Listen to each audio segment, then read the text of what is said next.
storyline to the infantry that we saw, is that also under player control, or is that just like stuff you come across in the single player mode of fighting games? Let's see. Well, to the first question, yes, that's pretty much exactly how the single player works. As far as the units go, they're influenced by you, but not directly under your control. So, and the reason for this is a fast-paced game. It's a real-time game, and we don't want to get it to a place where you're trying to play a real-time tactical game while you're still trying to manage your combat. And then you wind up with a scenario where you can kind of either do one or the other. So you don't want to use another fire. You need to play that game. Not where we're going. So it's kind of like League of Legends, where you just have I'm just saying. run around. Yeah, but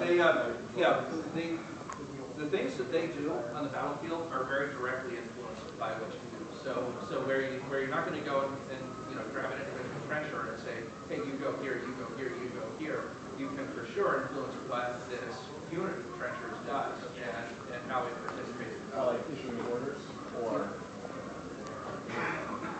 because they have such specific uses. It's crucial that you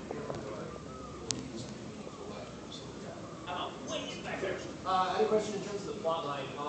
So, there's a lot of lore already in terms of trying to press. Are we going to be like sort of reliving these experiences, or are they letting you kind of go off and make your own story that you're telling in this game?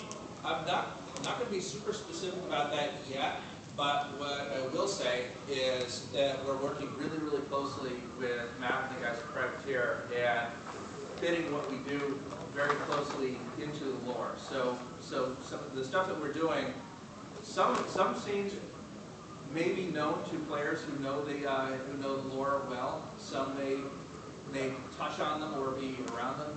And I know I'm being vague here, but the short answer is we're not breaking the canon at all. And I think the ways in which we're working into the canon are going to be really cool for people because there are going to be some opportunities to experience stuff that we've kind of all read about and imagined already. Yeah, our goal is not to kind of pee on this IP and make it ours. We really want to just show it as faithfully as possible and just say, look, it's awesome, and we did little to it except show everyone how awesome it was. Well, that's part of what's so amazing about the Warmachine world anyway. I mean, it astonishes me that I can go and look at an Iron Kingdom's world guide that was written in like 2003 and use it as reference for something that for an air or for a battle that was represented, say, like an escalation or something, and have them fit. I mean, the meticulous care that they put into maintaining this canon is incredible. I mean, it really feels like a world that really exists and and has a history. So we work really carefully with that. I mean, we have all sorts of arcane discussions in the studio about it's like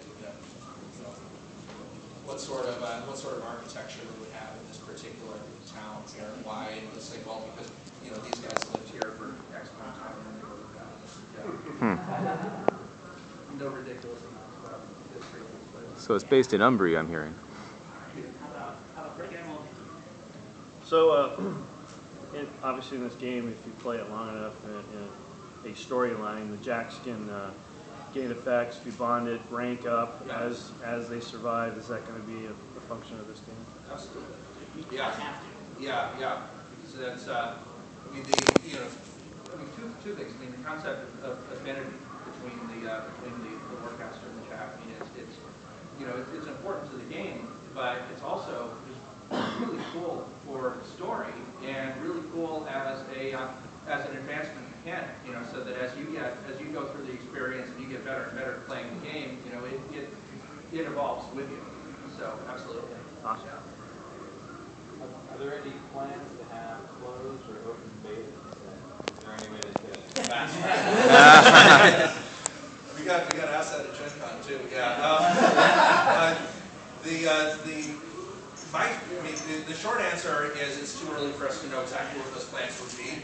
The longer answer is my sense of it, and like what we told the guys back at Gen Con that I still believe, is that it's going to be really important for us to get experienced Warmachine players playing the game you know, because we play in studio, but you know, we want to get like the experienced tournament players as well, and you know, people who do this a lot, playing the game early enough that we can really ensure that it's reflecting the experience right. So as far as what the mechanics of that would be, it's way too early to know. But I would take it as pretty much assured that we'll be reaching out to the community probably earlier even than we reach out to everybody else, you know, and getting people involved.